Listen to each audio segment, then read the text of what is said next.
Friends, welcome back. Friends, आज हम लोग जेएसएससी सीजीएल के अंतर्गत पूछे जाने वाले जनरल साइंस के कुछ क्वेश्चन का अवलोकन करेंगे। जनरल साइंस के बारे में आज हम लोग देखेंगे। तो आइए देखते हैं। आज का पहला क्वेश्चन है कि स्टेनलेस स्टील क्या है। आपके ऑप्शन हैं यौगिक, मिश्रण, तत्व, मिश्र धातु। तो इसका सही आंसर जो होगा वह होगा ऑप्शन डी, यानी कि स्टेनलेस स्टील जो है वो एक मिश्र धातु है। स्टेनलेस स्टील मिश्र धातु है और इस्पात में लोहा एवं 0.1 से लेके 1.5% कार्बन की मिश्र धातु है। और स्टेनलेस इस्पात में 18% तक क्रोमियम और निकेल होता है। 18% के आसपास क्रोमियम और निकल होता है। और इसका उपयोग जो है बर्तन या उपकरण बनाने में होता है। यह संक्षारण या जंगरोधी होता है। सिलिकॉन इस्पात में 35% तक सिलिकॉन का मात्रा होता है, यानी कि सिलिकॉन जो होता है वो 35% तक होता है इस्पात में। और सिलिकॉन इस्पात अत्यंत मजबूत और अम्लरोधी होता है। सिलिकॉन इस्पात में जो है वो सिलिकॉन की मात्रा 35% तक होती है। नेक्स्ट क्वेश्चन है, आगे बढ़ते हैं हम लोग। चलती लिफ्ट में व्यक्ति के वजन पर क्या असर होगा। आपके ऑप्शन है बढ़ जाएगा, बी ऑप्शन है घट जाएगा, सी ऑप्शन है भार नहीं बदलेगा, डी ऑप्शन बढ़ या घट सकता है। तो इसका सही आंसर जो होगा वह होगा ऑप्शन सी, यानी कि भार नहीं बढ़ेगा अगर चलती लिफ्ट में व्यक्ति बैठा हुआ है या खड़ा है। तो इससे जुड़ा हुआ और चीज देख लेते हैं। लिफ्ट जब ऊपर की ओर जाती है तो भार बढ़ा हुआ प्रतीत होता है। लिफ्ट जब नीचे की ओर आती है तो भार घटा हुआ प्रतीत होती है। और जब नीचे आती लिफ्ट का डोरी टूट जाए तो भारहीनता की स्थिति होती है, यानी वेटलेसनेस का होता है स्थिति। जब लिफ्ट पर एक समान वेग से ऊपर या नीचे गति करती है तो लिफ्ट में स्थित पिंड के भार पर कोई परिवर्तन नहीं प्रतीत होता है। तो इससे जुड़े हुए 3-4 क्वेश्चन इससे बन सकते हैं। जैसे कि अगर मान लिया जाए कि अगर लिफ्ट पर एक समान वेग से ऊपर या नीचे गति करती है तो लिफ्ट में स्थित पिंड या वस्तु के भार पर कोई परिवर्तन नहीं प्रतीत होता है। वो तो ये इस क्वेश्चन से जुड़ा हुआ है। और जब इसकी डोरी टूट जाती है तो मुक्त रूप से लिफ्ट नीचे गिरता है, उस वक्त व्यक्ति को अपना भारहीन महसूस होता है या कोई वस्तु जो है वो भारहीनता की उपस्थिति में होती है। अगला क्वेश्चन है, निम्नलिखित में से कौन सा एक क्षारीय अल्कलाइन नहीं है। आपके ऑप्शन है सोडियम, बी पोटेशियम, सी लिथियम और डी सल्फर। तो इसमें से ऑप्शन डी, यानी कि सल्फर जो है यह क्षारीय यानी कि अल्कलाइन नहीं है। बाकी सोडियम, पोटेशियम, लिथियम ये सभी अल्कलाइन हैं। और इससे जुड़ा हुआ देख लेते हैं। सल्फर एक क्षारीय अल्कलाइन नहीं है, ये क्वेश्चन से पता चलता है। सल्फर में गंधक की मात्रा होती है, यानी कि सल्फर को ही गंधक का ही अंग्रेजी नाम सल्फर है। सल्फर का प्रयोग रबड़ को आकार प्रदान करने के लिए किया जाता है। रबड़ में कार्बन की मात्रा मजबूती और आकार प्रदान करने में मदद भी करता है। नेक्स्ट क्वेश्चन है, बारूद में मुख्य रूप से क्या शामिल होता है। आपके ऑप्शन है calcium sulphate, B potassium nitrate, C lead sulphide और डी जिंक सल्फाइड। तो इसका सही आंसर जो होगा वो बी, यानी कि बारूद में पोटेशियम नाइट्रेट एक घटक होता है। और बारूद का आविष्कार अल्फ्रेड नोबेल ने किया था और इन्हीं के नाम पे नोबेल अवार्ड दिया जाता है। बारूद के निर्माण में सोडा का प्रयोग भी होता है। नेक्स्ट क्वेश्चन है, निम्नलिखित में से कौन सा विद्युत का सुचालक नहीं है। आपके ऑप्शंस हैं चीनी मिट्टी के बर्तन, बी एल्युमिनियम, सी टंगस्टन और डी निकल। तो इसका सही आंसर होगा चीनी मिट्टी का बर्तन, यानी कि पोर्सलिन जिसको कहा जाता है, वह विद्युत का सुचालक नहीं होता। बाकी एल्युमिनियम, टंगस्टन, निकल ये सभी विद्युत के सुचालक होते हैं। आइए इससे जुड़ी हुई चीजों को भी थोड़ा सा नजर डाल लेते हैं। सुचालक का अर्थ जिस पदार्थ से होकर विद्युत धारा प्रवाहित होता है। कुचालक का अर्थ है कि इस पदार्थ से विद्युत धारा प्रवाहित नहीं होता है। चांदी को सबसे उत्तम सुचालक माना जाता है। नेक्स्ट क्वेश्चन है, सेकेंड वर्ल्ड वॉर में दुश्मन की पनडुब्बियों को ट्रैक करने के लिए विकसित प्रौद्योगिकी कौन सी थी? आपके ऑप्शन है ए रडार, बी सोनार, सी इकोलोकेशन और डी लिडार। तो इसका सही आंसर होगा ऑप्शन बी, यानी कि सोनार जो था वो सेकेंड वर्ल्ड वॉर में पनडुब्बियों को ट्रैक करने के लिए डेवलप किया गया टेक्नोलॉजी था, और इससे द्वितीय विश्व युद्ध में इसका उपयोग हुआ था। सोनार का प्रयोग गोताखोर समुद्र के अंदर की वस्तु का पता लगाने में करते हैं, जबकि रडार इसमें एक ऑप्शन है। तो रडार का प्रयोग संकेतों को ग्रहण करने के लिए किया जाता है, खास करके वायुयान, लड़ाकू विमान आदि में रडार का उपयोग होता है। राजेंद्र भारत का स्वदेशी आधुनिकतम विमान है। फॉल्कन इजराइल निर्मित रडार अत्यंत उन्नत तकनीक द्वारा निर्मित है, इसे भारत ने भी परचेस किया है। आइए नेक्स्ट देखते हैं। अगला क्वेश्चन है आपके समक्ष, वह है इंफ्रारेड किरणें क्या है? अनुदैर्ध्य तरंग, बी अनुप्रस्थ तरंगें, सी यांत्रिक तरंगें और डी विद्युत चुंबकीय तरंगें। तो इसका सही आंसर होगा कि इंफ्रारेड किरण जो होती है वो ऑप्शन डी, यानी कि विद्युत चुंबकीय तरंगें होती है। अब सभी विद्युत चुंबकीय तरंगें फोटॉन की बनी होती है। विद्युत चुंबकीय तरंगों का तरंगदैर्ध्य परिसर जो होता है वो 10⁻⁻14 मीटर से 10⁴ मीटर रेंज की होती है। यह उदासीन होती है, यह अनुप्रस्थ होती है, यह प्रकाश के वेग से गमन करती है, इसके पास ऊर्जा एवं संवेग होती है। विद्युत चुंबकीय तरंग की अवधारणा मैक्सवेल के द्वारा दिया गया था, यानी कि ये विद्युत चुंबकीय तरंग जो है इसकी खोज यानी इसकी अवधारणा मैक्सवेल ने दी थी। अब नेक्स्ट क्वेश्चन है, कौन सी बीमारी दिल से संबंधित नहीं है? आपके ऑप्शन है एंजूरियम, बी कार्डियो मायोपैथी, सी डिप्थीरिया, डी मायोकार्डियल रप्चर। तो इसका सही आंसर जो होगा वह ऑप्शन सी, यानी कि डिप्थीरिया होगा। इससे जुड़ी हुई और चीजों को जरा नजर डाल लेते हैं। डिप्थीरिया बीमारी दिल से संबंधित नहीं है, और काली खांसी श्वसन तंत्र की बीमारी है जिसको हुपिंग कफ कहते हैं, और हीमोफिलस पर्टुसिस जीवाणु से फैलता है। डिप्थीरिया श्वास नली संबंधी बीमारी है। कोरोनी बैक्टीरियम डिप्थरी से जो फैलती है, और डीपीटी की टीका बच्चों को दिया जाता है इन्हीं सब रोगों से बचाव के लिए। आइए देखते हैं अगला क्वेश्चन। अगला क्वेश्चन आपके समक्ष है कि आमतौर पर वर्णांधता क्या है? वर्णांधता यानी कलर ब्लाइंडनेस क्या है? तो आपके ऑप्शंस हैं, एक आनुवांशिक प्रकृति, और बी ऑप्शन है एक गैर आनुवांशिक स्थिति, सी जीवन शैली गत बीमारी यानी कि डे टू डे लाइफ में जो आपकी गलत शैली है उससे होने वाली बीमारी, या फिर प्रकाश में अनावरण के कारण। तो इसका सही आंसर होगा कि वर्णांधता, इसको कलर ब्लाइंडनेस कहते हैं, या डल्टनिज्म भी इसको कहा जाता है। शास्त्र पे इसको डाल्टन को हुआ था। यह एक आनुवांशिक प्रकृति है, और आमतौर पर एक ये जो बीमारी है कलर ब्लाइंडनेस, ये रोगी को लाल एवं हरा रंग पहचानने की शक्ति खो जाती है इस बीमारी को होने से। इस रोग से प्रभावित मुख्यतः पुरुष होते हैं, जबकि स्त्रियां इस रोग का वाहक होती हैं। स्त्रियां प्रभावित तभी हो सकती है यदि उसके दोनों गुणसूत्र यानी कि एक्स अगर इफेक्टेड हैं, तभी स्त्रियों को होता है। हीमोफीलिया भी एक आनुवांशिक डिजीज है।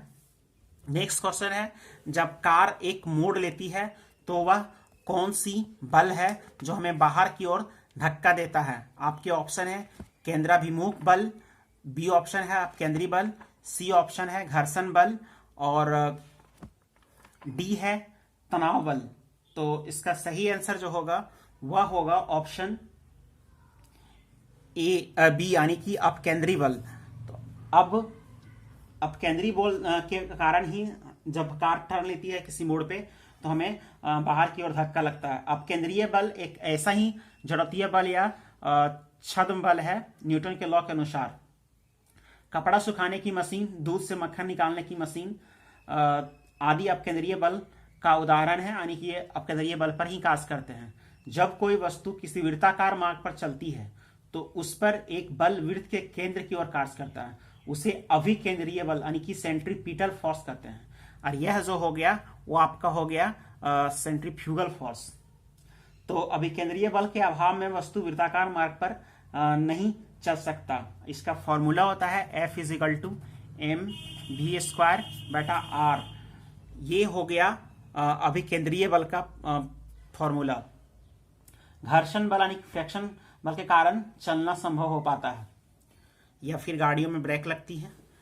अब है पीला बुखार, येलो फीवर, जिसको पीत ज्वर भी कहा जाता है। मुख्य रूप से इंसान के बीच किससे फैलता है? आपके ऑप्शन है पानी से, बी नर मच्छर के काटने से, सी मादा मच्छर के काटने से, और डी वायु से। तो आपके सही जो है इसका सही आंसर वो होगा मादा मच्छर के काटने से मनुष्य में पीला बुखार फैलता है। आइए इस क्वेश्चन से जुड़ा हुआ कुछ अन्य रोचक तथ्य को भी देख लेते हैं। डेंगू ज्वर मादा एडिस इजिप्टी मच्छर के काटने से फैलता है। चिकनगुनिया मादा एडिस मच्छर मुख्यतः एडिस इजिप्टी मच्छर के काटने से फैलता है। मलेरिया रोग वाहक मच्छर ही है। फलेरिया रोग फाइलेरिया ब्रैंकोफाइटाई नामक कृमि से होता है। इस कृमि का संचरण क्यूलेक्स मच्छरों के दंश से होता है, यानी उसे काटने से होता है। दूषित पानी प्रयोग से हैजा, टाइफाइड जैसी बीमारियां होती है। अगला क्वेश्चन है कि जब दूध खट्टा हो जाता है तो खाली स्थान का उत्पादन होता है। आपके ऑप्शन है lactose, lactic acid, salicylic acid, linoleic acid. तो इसका सही आंसर होगा जब दूध खट्टा हो जाता है तो उसमें से लैक्टिक एसिड के उत्पादन होने के कारण ऐसा होता है। अब दूध में आपको पता होना चाहिए कि कैसीन पाया जाता है, और लैक्टोज जो है वो एक प्रकार का डाइसैकेराइड है। दूध की शुद्धता मापने के लिए लैक्टोमीटर का प्रयोग किया जाता है, जो कि इससे जुड़े क्वेश्चन है, आ भी सकते हैं, इसे जानकारी में रखनी चाहिए। यानी दूध को मापने के लिए लैक्टोमीटर का प्रयोग किया जाता है। सिट्रिक अम्ल जो है वो नींबू में पाया जाता है। HCl अम्ल खाना पचाने में उपयोग होता है। कपड़े से जंग के धब्बे हटाने के लिए ऑक्सैलिक अम्ल प्रयोग किया जाता है। आइए अब हम लोग नेक्स्ट क्वेश्चन की ओर। अगला क्वेश्चन है वॉशिंग सोडा का इस्तेमाल खाली स्थान किया जाता है। आपके ऑप्शन है पेयजल के कीटाणु शोधन के लिए, यानी कि पीने वाले पानी के कीटाणु शोधन के लिए, बी पकाने के लिए, सी कठोर जल को नरम करने के लिए, डी एक जहरीले घटक के रूप में। तो इसका सही आंसर होगा ऑप्शन सी, यानी कि कठोर जल को नरम करने के लिए वॉशिंग सोडा का उपयोग किया जाता है। वॉशिंग सोडा जिसको कि सोडियम कार्बोनेट या फिर धोवन सोडा है, इसका रासायनिक सूत्र होता है Na2CO3। ग्लास निर्माण, कागज उद्योग, जल की स्थायी कठोरता हटाने में, धुलाई के लिए, घरों में जो व्हाइट वॉश किया जाता है ये धोवन सोडा का प्रयोग किया जाता है। सॉरी, घरों में भी धोवन सोडा का प्रयोग कपड़ा धोने के लिए किया जाता है। नेक्स्ट क्वेश्चन है सोडियम बाइकार्बोनेट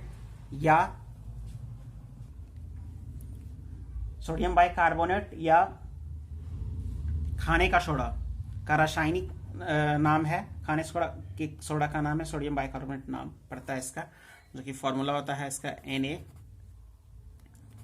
NaHCO3। कौन सा अंग एक खाने का सोडा जिसका उपयोग अग्निशामक यंत्र, बेकरी उद्योग में और प्रतिकारक के रूप में भी होता है। कठोर जल को अस्थायी रूप से गर्म कर उसकी कठोरता को हटाया जा सकता है। अगला क्वेश्चन है कौन सा अंग एक ग्रंथि नहीं है। आपके ऑप्शन है अधिवृक्क, जिगर, प्यूस जिसको पिट्यूटरी ग्लैंड बोला जाता है, और पित्ताशय यानी कि पेंक्रियास। तो आपका सही ऑप्शन होगा, इसका ऑप्शन जो है वो पित्ताशय होगा। यह एक ग्रंथि नहीं है। बाकी सभी इसमें जो है पिट्यूटरी ग्लैंड है, लीवर यानी कि ये भी ग्लैंड है, और अधिवृक्क भी ग्लैंड है। पित्ताशय जिसे आप गॉल ब्लैडर के नाम से जानते हैं, ये नाशपाती के आकार की एक थैली है, और यकृत से निकला हुआ पित्त इसी पित्ताशय में आके जमा होता है। यकृत से निकला हुआ बाइल यानी कि पित्त पित्ताशय में निकलता है और आके जमा होता है। पित्त पीले हरे रंग का क्षारीय द्रव है, जिसका पीएच मान, इसका पीएच वैल्यू जो होता है पित्त का वो होता है 7.7। तो पित्त वसाओं का इमल्सीकरण यानी कि इमल्सिफिकेशन करता है, यानी भोजन पाचन में सहयोग करता है। यकृत शरीर की सबसे बड़ी ग्रंथि है, इसका वजन 1.5 से 2 kg का होता है, लीवर का। पीयूष ग्रंथि, इसको पिट्यूटरी ग्लैंड को मास्टर ग्लैंड भी कहा जाता है, और अधिवृक्क ग्लैंड जिसको एड्रिनल ग्लैंड कहते हैं में कार्टेक्स तथा मेडुला में पाया जाता है। ये कार्टेक्स की कमी से एडिशन रोग होता है। अगला क्वेश्चन है रक्तअल्पता यानी कि एनीमिया स्थिति किसकी वजह से होती है। आपके ऑप्शन है प्लेटलेटस की कमी, बी आरबीसी की कमी, सी डब्ल्यूबीसी की कमी, डी ऑक्सीडेंट की कमी। इसका सही आंसर होगा कि रक्तअल्पता यानी एनीमिया जो है वो आरबीसी की कमी से होता है। आरबीसी यानी कि रेड ब्लड सेल्स की कमी से होता है और एक डिफिशियंसी डिजीज है। आरबीसी का निर्माण अस्थि मज्जा यानी बोन मैरो में होता है। आरबीसी के निर्माण में प्रोटीन, आयरन, विटामिन B12 एवं फॉलिक अम्ल सहायक होते हैं। भ्रूण अवस्था में आरबीसी का निर्माण यकृत एवं प्लीहा में होता है और आरबीसी का मुख्य कार्य जो है वो ऑक्सीजन पहुंचाना शरीर के सेल में और CO2 को बाहर करना। प्लेटलेट्स की कमी से रक्त का थक्का नहीं जम पाता है। WBC की कमी से प्रतिरक्षक क्षमता कमजोर होती है। ये इससे जुड़े हुए क्वेश्चन थे जो आ सकते हैं, मैंने वो भी आपको पॉइंट आउट कर दिया। और एक प्रश्न जो मैं वीडियो में डाल रहा हूं, ये सभी क्वेश्चंस हैं मल्टीपर्पस एग्जाम के लिए उपयुक्त। मतलब ये सारे जो साइंस के क्वेश्चन हैं वो JSSC, SSC, railway, even JPSC और आप कह सके तो एस्टेट, जेटेट के लिए बहुत ही महत्वपूर्ण क्वेश्चंस हैं। अगला क्वेश्चन है बिजली की मोटर खाली स्थान रूपांतरित करती है यांत्रिक ऊर्जा को विद्युत ऊर्जा में, तापीय ऊर्जा को विद्युत ऊर्जा में, विद्युत ऊर्जा को यांत्रिक ऊर्जा में और विकिरण ऊर्जा को विद्युत ऊर्जा में। तो इसका सही आंसर जो होगा ऑप्शन सी होगा। विद्युत ऊर्जा को यांत्रिक ऊर्जा में बदलने का काम बिजली की मोटर का है। अगला आपके पास जो क्वेश्चंस है वो है नेफ्रोलॉजी खाली स्थान के साथ जुड़ा हुआ है। आपके ऑप्शंस हैं जिगर, फेफड़ा, गुर्दा, ग्रहणी। तो इसका सही आंसर जो होगा वह होगा कि नेफ्रोलॉजी जो है वो गुर्दा यानी कि किडनी से जुड़ा हुआ है।